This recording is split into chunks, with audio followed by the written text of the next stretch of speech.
Bismillahirrahmanirrahim. Assalamualaikum warahmatullahi wabarakatuh.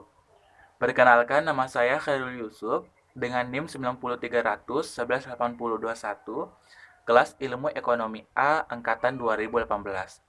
Di video kali ini saya akan memaparkan materi mengenai struktur penyusunan APBN dan APBD.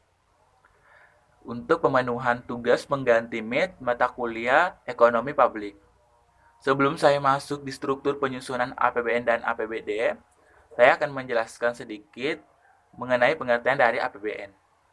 APBN merupakan singkatan dari Anggaran Pendapatan Belanja Negara, yang diartikan suatu daftar yang memuat suatu perincian sumber-sumber pendapatan negara dan jenis-jenis pengeluaran dalam waktu 1 tahun.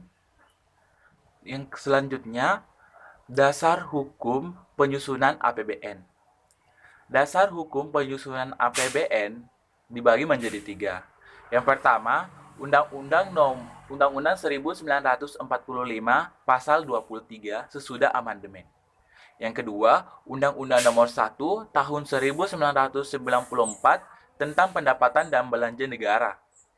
Yang ketiga, Keputusan Presiden Nomor 42 Tahun 2000 tentang pedoman pelaksanaan APBN. Selanjutnya, fungsi APBN.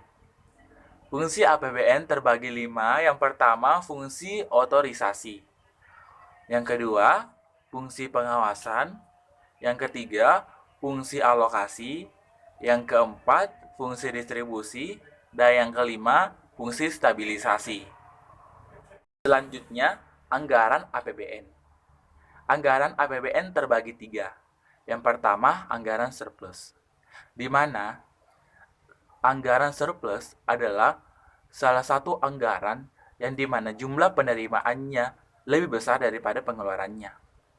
Yang kedua, anggaran defisit. Anggaran defisit adalah salah satu anggaran yang dimana jumlah penerimaannya lebih kecil daripada pengeluarannya. Dan yang terakhir, anggaran berimbang dan dinamis. Anggaran berimbang dan dinamis adalah salah satu anggaran yang dimana jumlah penerimaannya sama dengan anggaran pengeluarannya dan dapat diusahakan jumlahnya terus ditingkatkan dari tahun ke tahun melalui peningkatan tabungan pemerintah. Terakhir, saya akan masuk di struktur APBN, di mana struktur APBN pertama, pendapatan negara dan hibah. Pendapatan negara yakni suatu penambahan nilai kekayaan bersih dalam sebuah negara. Sumber pendapatan negara yakni yang pertama, penerimaan pajak, meliputi penerimaan pajak dalam negeri dan penerimaan pajak perdagangan internasional. Yang kedua, penerimaan negara bukan pajak atau PNBP, yang meliputi penerimaan sumber daya alam, pendapatan laba BUMN, pendapatan beban layanan umum atau BLU, dan pendapatan negara bukan pajak lainnya. Yang kedua, belanja negara. Belanja negara ialah sebuah pengurangan nilai kekayaan bersih dari suatu negara oleh pemerintah dalam periode tertentu. Belanja negara terdiri atas 2 jenis. Yang pertama, belanja pemerintah pusat, yaitu salah satu bentuk belanja yang digunakan untuk dapat membiayai kegiatan pembangunan pemerintah pusat, baik dilaksanakan di pusat atau juga di daerah.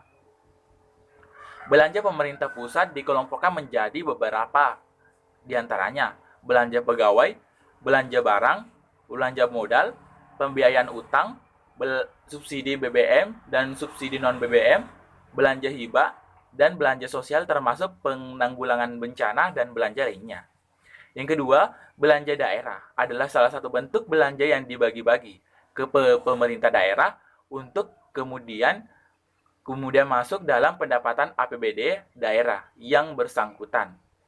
Belanja daerah ini meliputi dana bagi hasil, dana alokasi umum, dana alokasi khusus, dana otonomi khusus. Yang ketiga, keseimbangan primer APBN. Keseimbangan primer APBN adalah suatu pendapatan negara dikurangi belanja di luar pembayaran bunga utang.